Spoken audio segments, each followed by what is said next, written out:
Let me go ahead and I want to introduce one person, and then I'll let him introduce his team.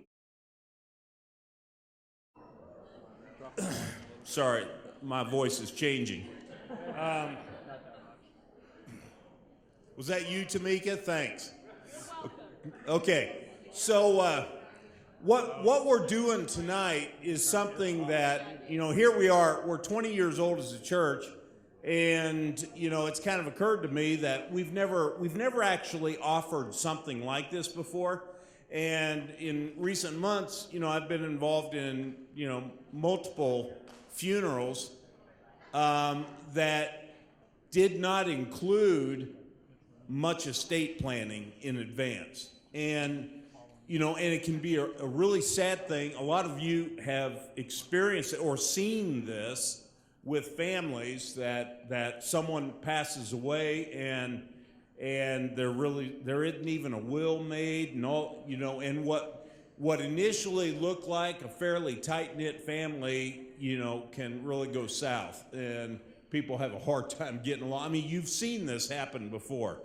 And so that's all part of why we started talking on the staff about we ought to offer something like this, just to help inform people and to help people have a contact with someone that's got some answers. And so we decided we were going to use LPL Financial. This is Jeb Graham that's going to be the primary one that's presenting this.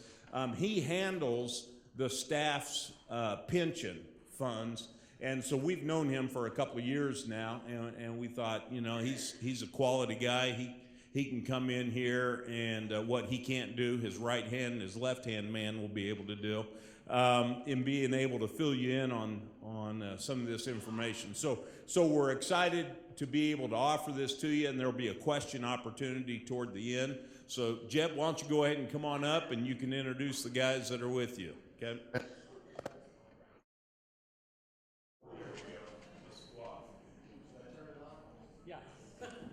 Okay, that's a little better. Sorry about that. Came out here with a bang, I guess, huh?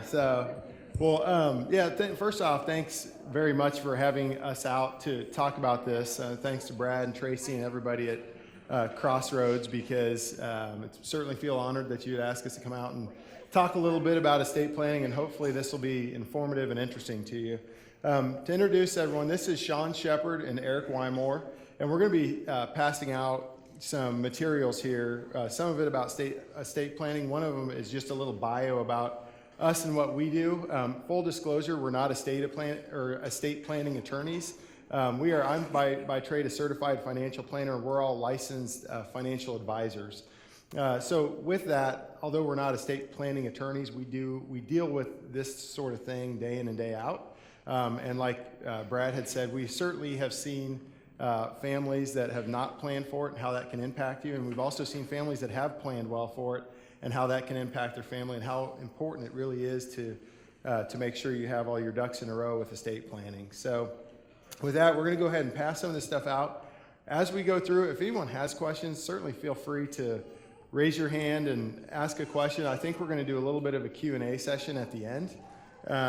So if you want to, you can wait till the end, or you can certainly raise your hand and we can go through questions as we go. So, but to talk a little bit just about estate planning, I already mentioned how important that I think that it is. Just around the room, and I'm sure there's going to be a lot of hands, you don't have to raise them if you don't want to, but who here has had a close relative that has passed away within the last 10 years? Is there other people? And is there anybody here that was actually the executor on somebody's estate in the last 10 years? Thank you, sir. Yes? Okay. So anybody that's gone through that knows that it can be somewhat of a tedious process and that there's a lot involved with that. And so if you've been through it, you can certainly relate to some of this stuff. And really the point of this today is to show you what's important to get in line for yourself and for your family, and basically what documents you need to have on hand if something ever did happen to you, and just some things that you might be able to do today that would make the transition and the process a lot smoother for your survivors if anything ever did happen to you. So the presentation is called The Essentials of Estate Planning, and I'm going to go ahead and start clicking through, here's what we're going to talk about today. The agenda basically is, first off, we're going to go over some basics of estate planning, talk about wills and probate, and what those entail, trusts, alternate decision makers, which alternate decision makers would be someone that's a power of attorney or someone that has the ability to make medical decisions for you in the case that you're mentally incapacitated. And then also what you need to do to get started with estate planning. If you want, what are the first steps in kind of starting to get your household in order. So we'll go through the estate planning basics. So what is an estate plan in its pure form? An estate plan is basically a plan to manage your assets in the event that you are no longer around, meaning a plan for the disbursement of your assets and who you want those assets to go to if something ever happens to you.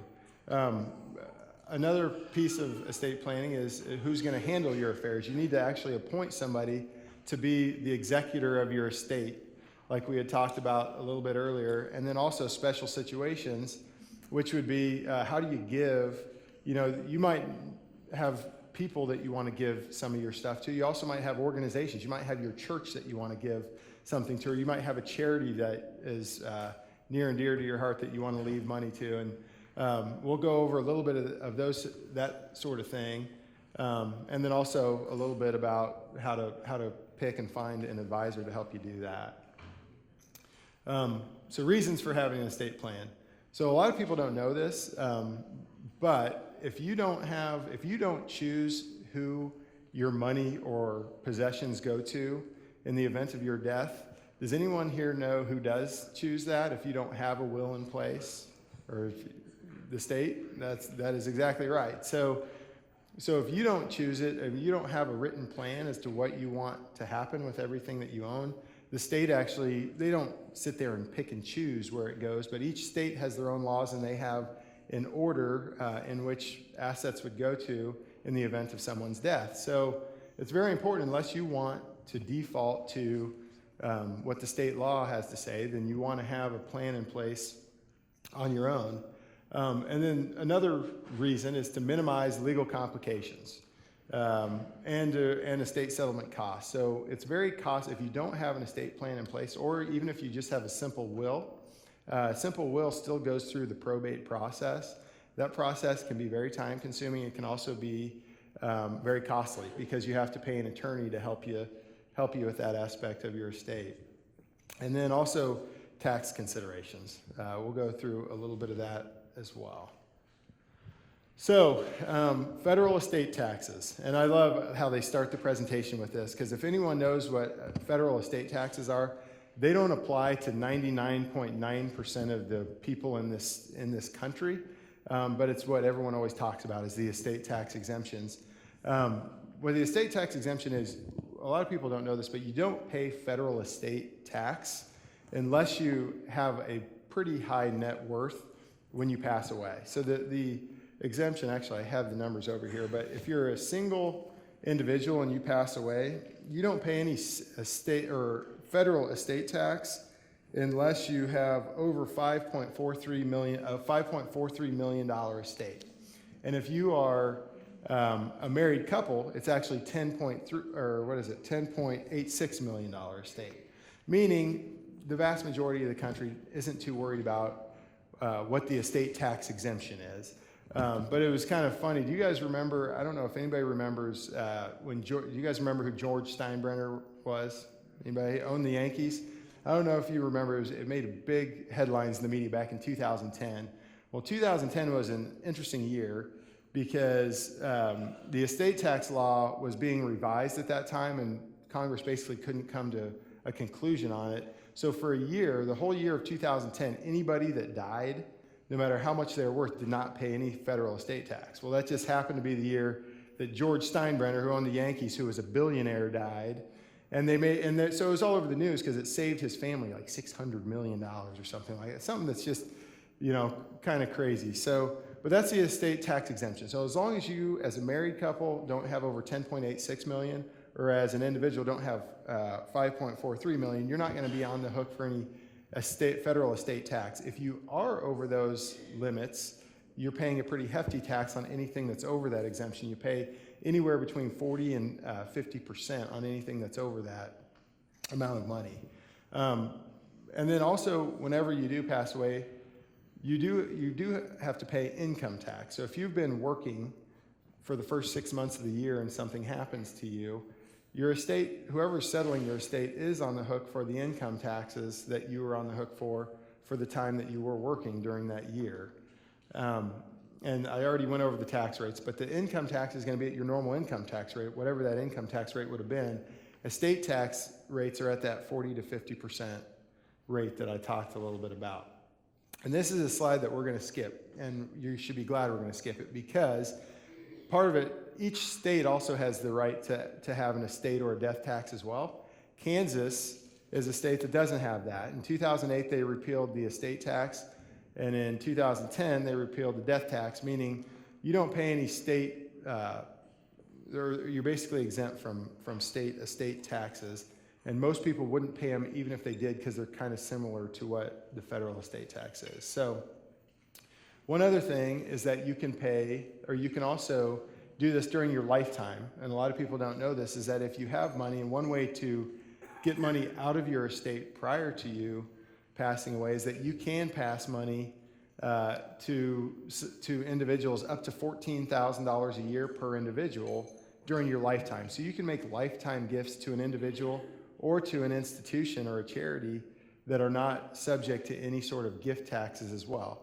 Now, if you're going to gift a certain amount of money, same deal. If you get up to $5.43 million in gifts, then you're going to have to start paying taxes on any gifts over those dollars. So now that we're getting through that piece of it, we're going to start talking about the stuff that does apply to 99% of the world here in the United States, which are the planning tools that everybody can use, which are wills, trusts, gifts, life insurance, and then what they call joint owner property, or joint ownership property. And we're going to go through each one of these things in pretty good detail as to what exactly they are and how they apply. First thing I'll tell you, okay, another show of hands. Anybody in here own either an IRA, have a 401k at their work, a pension at their work, or own a life insurance policy? So probably most people have something like that going on in their lives. One of the most important and basic things you can do in estate planning is just making sure that you have named the beneficiaries that you actually want to benefit from those assets if anything ever happens to you. So IRAs, 401ks, and pensions, you always have to name a beneficiary whenever you open an account up like that. And obviously life insurance is a beneficiary. Now, if on all of those things, you can always leave that to an institution. You don't have to name a person. So again, a charity, a church, anything that you want to leave money to, you can do that directly by naming them as a beneficiary on those accounts. So another thing, actually they gave a little example here, and I think this is kind of a cool example. It's an example of a lady named Jane, and we'll go over that real quick. I think I have it somewhere here. It's Jane. Here we go. So just to consider her case, and this is how, just to reiterate how important it is to occasionally, I would say once every couple of years, kind of look back and see who you have named as beneficiaries and make sure that everything's going to who you want it to go to. But consider the case of Jane. So here's where it is. She had an outdated 401k plan beneficiary, and then her wishes might not be carried out. So here's what happened to her. When she first enrolled in her 401k plan, Jane named her children as primary beneficiaries. Now, in a lot of 401k plans, if you want to name somebody other than your spouse as a beneficiary, your spouse actually has to sign off on that because you're supposed to leave a spouse unless they sign off on it. Well, her husband agreed to her designation and consented to her giving her money to her children. Well, unfortunately, her first husband passed away, had an untimely death and passed away, and eventually Jane remarried. What she did is she forgot to update her beneficiaries on her 401k. Upon her death, meaning, so she still had her children named, but upon her death, she was remarried at the time, and her husband had not signed off on the fact that he was not the beneficiary on the 401k, and he was able to legally claim the rights to those dollars. So that's just an example of someone and why it's important just occasionally to step back and take a look at that and make sure you're renaming the people that you want your assets to go to as beneficiaries. A couple considerations when you're thinking about beneficiaries. First of all is not naming people that are too young or too old. So you need to think that through, because if you have a 15-year-old son that is in a time in his life where he's kind of crazy and having fun, and all of a sudden something happened to you and he got a windfall of a $100,000 401k or something like that, you want to make sure that you're leaving it to somebody that you feel like has the capacity to make the right decisions that you want them to make. And then also, is somebody maybe too old to name as beneficiary? If you have, your parents are in their 90s and they're a beneficiary, are they really going to be able to benefit that much from inheriting those dollars? Or would you rather those go to somebody that might have more time or ability to utilize those assets in a different way? Another consideration is, and I've hit it a couple times, you can leave trusts, charities. So if you own a trust, you can name that as a beneficiary. If you have a charity you like, you can name that as a beneficiary. You can name a church as a beneficiary, or any of those. Another thing is what they call per capita or per stirpes, and some of you have probably heard of that before. But when you name a beneficiary, you get to choose whether it's per capita or per stirpes. And I'm going to try not to butcher this and give you a little example of what that would be. But let's say there's a father named Jim who has 3 sons, okay? And each one of his 3 sons has 3 sons. Let's just make that, or has 3 daughters. We'll make it even. How's that? So we've got a father, 3 sons, and each one of his sons has 3 daughters, okay? If the father wants to be per capita, wants to give money to each one of his kids per capita, that's giving each one of them 33%. Well, if you name per capita, what happens is if one of his sons passes away, as opposed to the money going to the son that passes away's kids, it would actually split in equal shares to his other 2 sons. So if you're per capita, you're naming the beneficiaries, and if one of those beneficiaries dies, their share is going to go to the other beneficiaries. Now, if you name them per stirpes, what that means is that the same situation, if one of them passes away, as opposed to that one shares equally going to the other 2 beneficiaries, it's going to follow the lineage, and then his 3 daughters would inherit those dollars. So I know it's hard to think about your beneficiary passing away before you do, but that is something to think about, whether you want them to go per stirpes, especially if you have grandchildren, because that can certainly be a source of family tension if that's all not named correctly. And I think really when it comes to estate planning, that is really half of the battle. Half of what you are trying to do is avoid having, family fights and blow-ups and people fighting over things upon death. So, and we've seen that happen too. And I think Brad was telling me yesterday, he's seen that happen at the church too, where someone passes away, things aren't in line, and not only are you dealing with the death of one of your loved ones,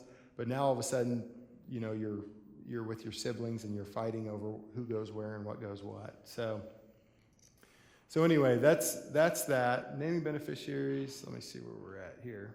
I'm going to skip this one because we already talked about that. So about updating your beneficiaries. I think I hit that one pretty good.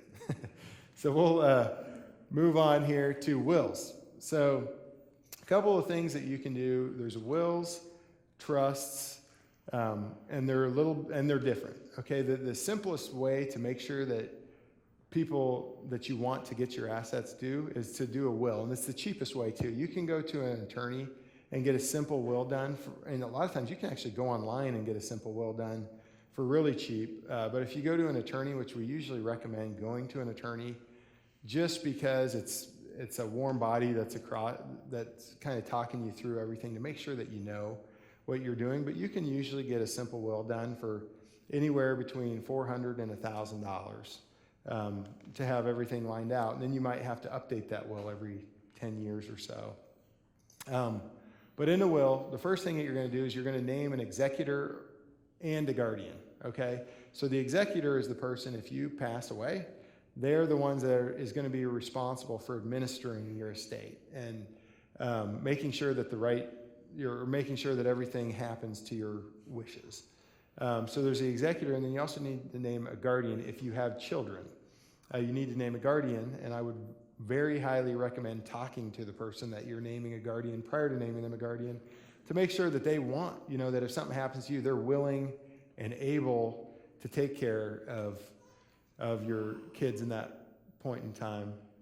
So that's one of the things the will is going to do is you're going to figure out who's going to handle your affairs, and you're going to name a guardian. And then it's also going to spell out the distribution of your assets. So you might have a home, you might have an IRA, you might have a brokerage account, you might have a car, a car that's near and dear to you. Anything that you want to name to somebody, you can spell out exactly how you want that distributed upon your death in your will. And the other thing it's going to do is it's going to help avoid state involvement, like what we had talked about. The state's not going to have the opportunity, you're not going to fall into their laws, and they're not going to get to choose who gets what out of your estate. So that's the simple form, the easiest way to avoid those issues. Now, one thing about a will is that it does go through probate. Okay, so probate, actually I have the exact definition of probate here, and I'm going to give that to you. So probate is the legal process by which your will is proved valid in court. So when you have a will, it's going to go through probate, and what they're doing basically is at that point in time, you're probably going to have to hire an attorney. It's not extremely expensive, but there is some expense there. And it can take the court, I've seen it 2, 4, 6, I've seen it take a year for the court to actually settle an estate as it goes through probate. So just know that whenever you do just a simple will, there's nothing wrong with doing just a simple will because it's going to get your assets where you want them to go. The only problem with it is just know that you're going to have to go, whoever your executor is going to have to go through that probate process. And like I said, there's a little additional cost and it can take a little bit more time. And then the executor is responsible for settling the estate. And actually, I think there's a deal here that talks a little bit about the executor's duties, and that's actually later in the presentation, so I'll keep going here. So that's probate. You have to prove that your will is correct, and it takes a while to go through the probate system. There are ways to avoid probate. Okay, it's a little bit more expensive from a planning perspective to avoid probate, but it can be done. And the easiest way to do that is to have trusts set up for yourself. If you have assets that are owned inside of a trust, they skip the probate process and they go directly to the beneficiaries at that point in time. Now, if you're looking at a full estate plan where an attorney's going to do trusts, you could be looking more toward anywhere between $1,000 to $3,000 expense. So it could be a little bit more money for you. So that's something that you just have to weigh as to whether that's important to you to avoid that probate process. Another way, we hit on this earlier, is you can give gifts during your lifetime. So if you give gifts during your lifetime, that's going to avoid probate because those assets are already out of your estate because you've already gifted them to somebody else. Another thing that you can do is own an account in what they call joint ownership with rights of survivorship, if any of you guys have ever heard of that. But what that is if two spouses, say, want to open up a joint brokerage account with rights of survivorship, what that does is if one of the spouses dies, the entire account automatically goes to the surviving spouse. So that is a good thing. One thing that I will say, and we run into this all the time, and a very, very simple way to avoid some of your assets going through probate is if anybody has a brokerage account, a bank account, anything out there that's not in an IRA or a 401k, is to name what they call either a transfer on death or a payable on death, TOD or POD. And what that does, it's basically the exact same thing as naming a beneficiary on your IRA or your 401k. The problem is when you go into a bank and you open up an account, they never ask, hey, do you want to put a TOD on this? Because on an IRA, you're required to name a beneficiary. You're not required to name a beneficiary on any account that's not an IRA. So whenever you do that, just keep that in mind. It can really, really simplify your life or your survivor's life if you name a TOD or a POD on any account that you have that's not held in an IRA.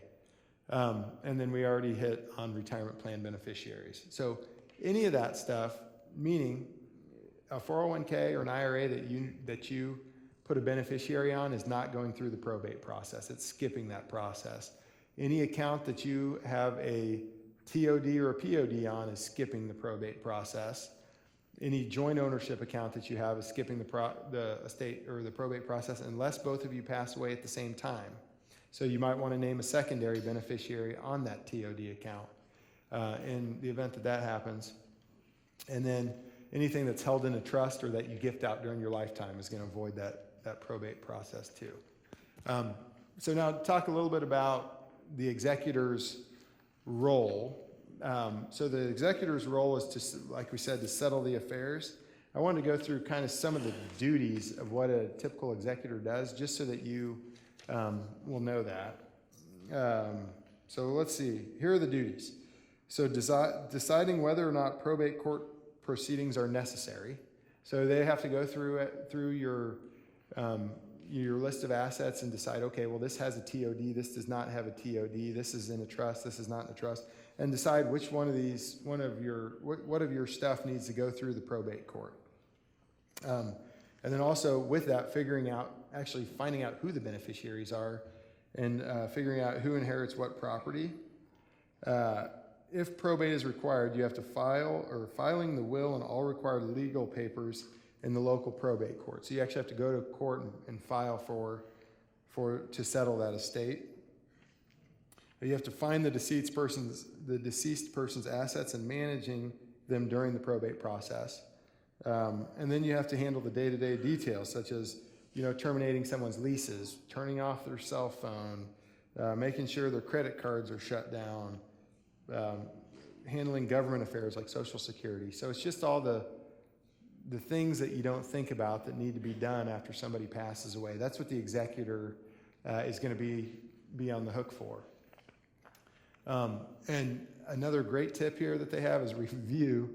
Make sure that the person that you name as executor wants to be the executor or is willing and able to be the executor on your estate too. And you might want to, and we're going to go over this here in a few minutes, is to review with that person. And we're going to show you one of the things we've had done for a few of our clients, which I think is a really, really good idea. And we're going to hit it here after we go through some of this other stuff, is to actually have a safe, little safe that has all of the important documents that somebody needs to have in the event that something happens to you.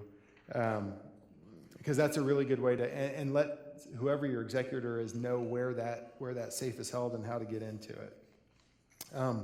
So we're going to go through that here in a minute. So that's executors. Talk about trusts. So we talked about trust. The greatest thing about a trust is that it avoids probate. Now, that's the simplest part about them. Trusts can go so in detail, and there's so many different types of trusts. But the big deal is they avoid probate. They can help you with tax planning, and in certain circumstances, they can protect some of your assets. So let's go through that. So 2 very basic types of trusts. And for each one of those, there's a million different subcategories. Let's just talk about the 2 basics, one of which is revocable. The other one is irrevocable, and they're actually kind of exactly what they sound like, which is in a revocable trust, it can be changed, and a revocable trust does not require its own tax identification number. So if I open a revocable trust today in my name and I put a brokerage account, say there's a brokerage account with $200,000 in there and you put it into that revocable trust, well, you have the ability to change your mind on anything that you do inside of that trust. And the income taxes. So if that $200,000 is in an income producing asset that's maybe giving you dividends every year that create a taxable event, well, that tax ultimately flows back to whoever opened the trust under their own Social Security number. So meaning I'm just filing anything that's in my trust, I'm filing on my own income tax at the end of the year every year if it's a revocable living trust. Now, if it's an irrevocable trust, and these are, I would say, less common than living trusts. Living trusts are very common, and they're that's what most people use as an estate planning tool. When you get into, usually it's higher net worth individuals, you'll be looking at irrevocable trusts. What an irrevocable trust is it's its own real entity that has its own federal tax identification number.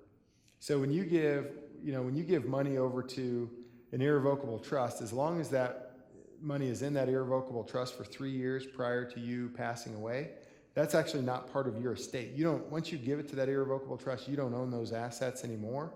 You name a trustee on that trust, and they technically at that point in time, the beneficiary of that trust, own those assets. But it's a really, really neat estate planning tool for people that are over those high net worth thresholds, because it allows them to get money out of their estate, go to where they want it to go to, and not have to, not have to pay estate taxes on them. Because they're also, if it goes through an irrevocable trust, it can be exempt from that estate tax if you're over those minimum thresholds. So those are the two basic kinds. I would say 95% of the time when we're dealing with clients and we're managing money for them, we're managing them inside of a revocable trust, not an irrevocable trust.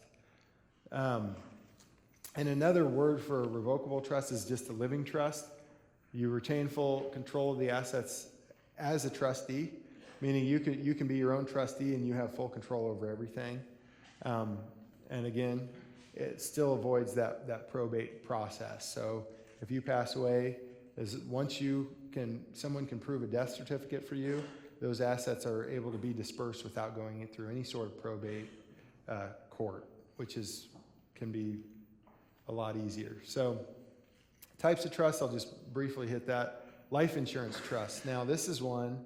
A life insurance trust is used for a couple of reasons, one of which is what I talked about, where someone's trying to build a trust that's going to give heirs money in order to pay off estate taxes. Another reason people use these is if they want to give money to either a charity or a church. These are great. Life insurance trust is a great way to do that, even if it's a life insurance policy or a life insurance policy inside of a life insurance trust, where you can actually make premium payments to that life insurance policy and get a tax break today. So let's say you wanted to buy, let's just take Crossroads Christian Church for instance. Say you wanted to buy a $200,000 life insurance policy and you're going to make payments or premium payments to that policy that are $1,000 a year. Well, that $1,000 that you pay into that premium is actually tax deductible to you in the year that you make that premium payment. And then every year you make the premium payment, and then upon your death, whether that's 5 years from now or 35 years from now, that life insurance proceed pays to pays to the church if they're named the beneficiary, or the charity that you want to name it to, or the individual that you want to name it to. So those are a great way to leave money. Trusts for minors. So a lot of you have heard about, say there's somebody that has money and they want to give it to their minor children, but like we talked about earlier, they might not be overly confident in their minor child's ability to make good decisions with a windfall of money at this point in time. So what they want to do is build a trust that's going to pay out over certain times in the future. And so you can do that. And there's also, with those, there's also disability trusts, or special needs trusts is what they're called. So if anybody's dealing with special needs children, there's really good ways to make sure that if anything ever happens to you, that the special needs child that you're able to pay for the necessary care for that child as well down the road. And then there's charitable trust, also qualified personal residence trust, which is where you can actually put your house inside of a trust to avoid the probate process, which they have those. You can also put your house inside to a living trust as well if you want to do that, to leave that without going through probate. So lastly, what we're going to hit on here, we're getting closer toward the end where we can answer some questions, and I think Eric's going to talk a little bit about this safe that might be a good idea for you to think about with what documents are important.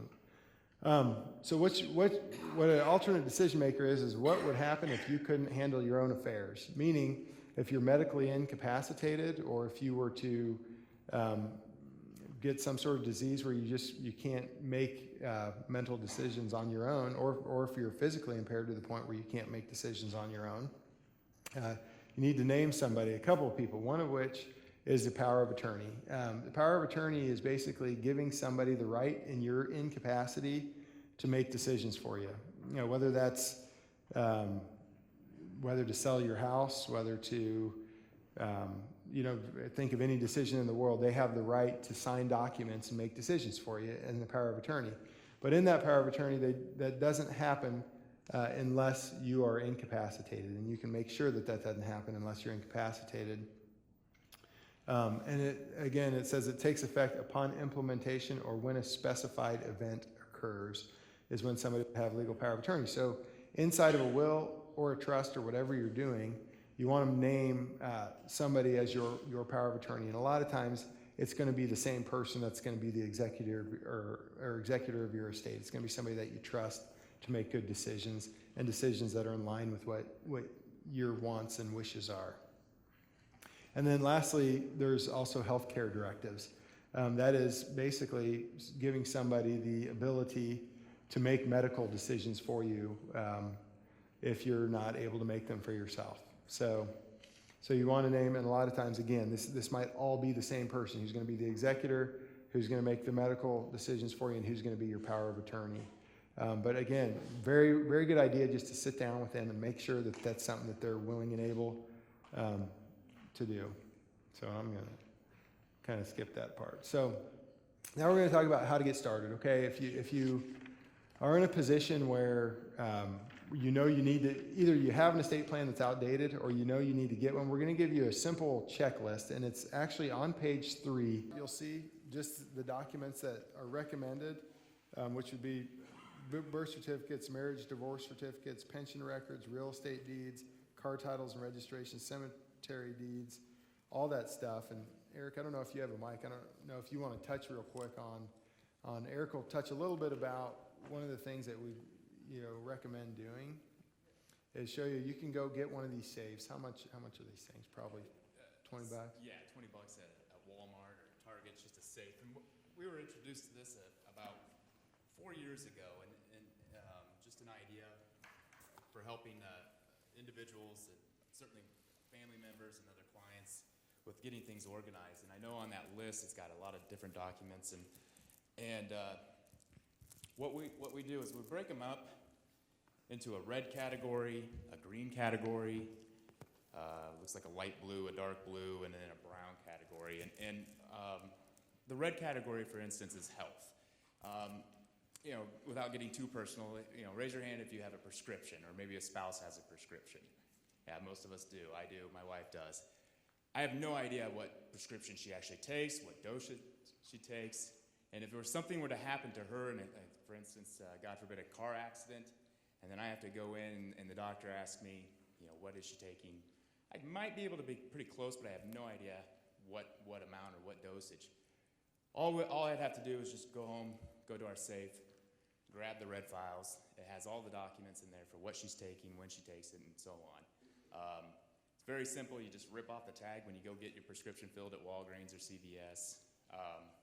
Just put it in the red folder. Also has, obviously all the financials, bank accounts, investment accounts, and then life insurance.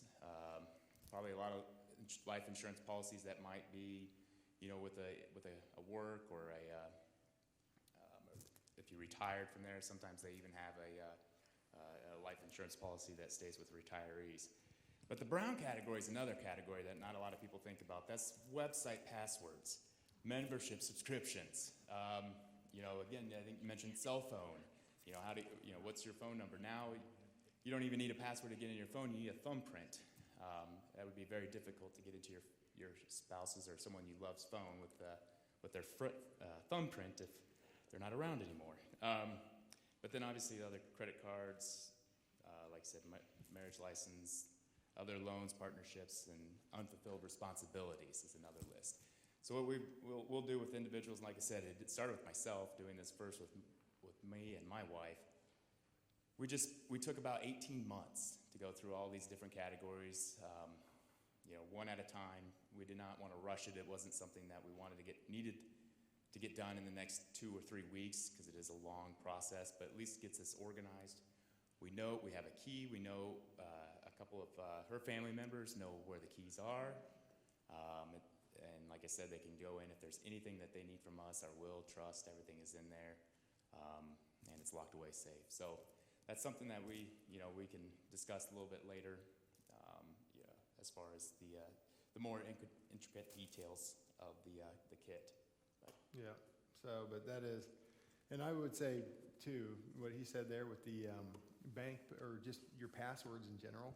I know if something happened to my wife and I need to get that in line, I wouldn't know, I wouldn't know how to get into certain accounts that she has and stuff like that. So it can be as simple as having a statement in there, but then like he said, having if you have all your passwords, they can log right in and get to anything that they need to get to. So, but that kind of concludes the presentation, and I hope this is kind of estate planning at a 30,000 foot view, meaning it's definitely looking at it from a pretty high perspective, and it's a lot more detailed when you actually sit down and go through the process.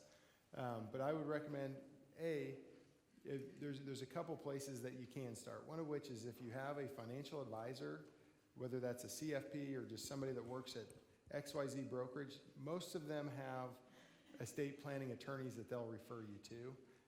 And I know that we certainly have a list of about 4 of them that we refer our clients to. If you guys need a referral to an estate planning attorney, let us know. And I will say another step in the process with estate planning is just there's a lot of people that we run into out there.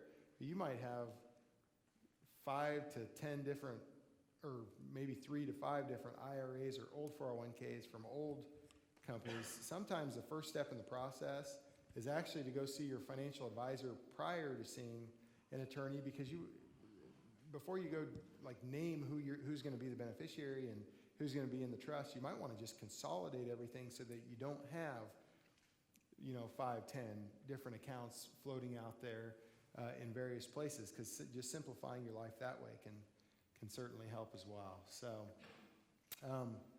other than that, I've been up here gabbing for about 45 minutes, and I certainly appreciate the time. I'd love to take any questions. If you have questions for any of us, I know Eric and Sean both have a microphone too, and if there's any questions, we'd love to take them. If you don't want to ask a question in front of everybody, we're certainly going to hang around here for a few minutes afterwards and be happy to talk to any of you guys about any questions that you have. So, any questions? Yes, ma'am. Actually, hang on one sec. He's going to give you. When you talked about the rights of survivorship under the joint ownership, Yep. What does that include? If it doesn't include the bank accounts that you would do, the TOD and the POD, and it doesn't include the IRAs and stuff like that, where you've already named your beneficiaries, is Yep. it your house or something like that that So you want to make sure that you have that on? You can do that with your house, and what I would say is, hopefully I was clear there, you need to do one or the other, meaning if you have a TOD account, then it's not as necessary to have it a joint account. But what I'm saying is that if you have accounts out there that don't have a TOD and are not joint, you should do one of the two. Either decide, hey, we want to own this property together, and it's going to be joint ownership with rights of survivorship. The downside of that, realize, is that either person can make a decision on that account. So if you got to trust your spouse to do that stuff, because if you have a brokerage account and they now have the authority to call in and make a stock trade or liquidate some funds at that point. So if you want to keep that ownership separate from you and your husband or spouse, then what I would do is do just do a TOD, where if anything happens to you, then it goes to them. But if you guys own property that you think can be held jointly, hold it in joint ownership with rights of survivorship. And then if something happens to one of you, the next person just moves. It goes to the next person. But even if you do joint ownership with rights of survivorship, I would still do a TOD or POD and name the beneficiary in case something happens to the both of you at the same time. So, does that answer your question, hopefully? It does? Okay, good. Yes, ma'am. You can. Yep, you can. I know on our TOD account, it lists out there's 6 different spaces, and you get to name the percentage that you want each one to get, each beneficiary to get. So, yes, ma'am. You mentioned that you can put your house in a trust. Yep. Okay, what happens, sorry. What happens if a situation in our family was we had a family member that was in a nursing home under Medicaid and passed away, and after she passed away, they wanted her house. Well, she didn't have a house. But if you do have a house, is that house protected in the trust or? My inclination would, well, the first inclination would be to say, talk to an estate planning attorney, because I don't know for sure. But I think that you can set that up to where it is protected. Usually when you do that, if you deed any piece of property to an irrevocable trust, as long as it's held in there for 3 years, then it is creditor protected, and it is out of your estate at that point in time. So if you deed it to a trust, and then you go to a nursing, and then you die a year later, it's as if the trust never existed, basically, because then everybody would just be, when they realize that they have a problem such as that, they're going to go ahead and try to build a trust and deed it. So the rule is typically it has to be out of your estate for 3 years, and then it is. But again, that is advice that I would say I'm 90% sure I'm accurate on, and I would, whoever your estate planning attorney is, I would ask them exactly how that works. So, any other questions? Nope. Hey, Jim. Yes, sir. I've always wondered too, and I know we've gone through estate planning before. We need to update ours as well. Yeah. But I know a lot of people do personal lists Mm-hmm. for things that they want to go to certain people. Are those legal and binding unless you actually make that a part of what your estate planning is? So the list is not, unless it's a will. So a will is a list like that. I don't know exactly do you know, Eric, how far a list has to go before it's deemed a legal document? Witnessed by 2 people, non-interested, and notarized is what we were told. Okay, so there's your answer. Yeah. So I guess you could do it that way. The recommendation would probably be to take it a step further. Yeah. Even go online. You can go online and do a will for cheap, pretty cheap online. So any other questions at all? No? Well, we're coming on an hour. So guys, thanks so much again for having us out, and hopefully this was helpful for you.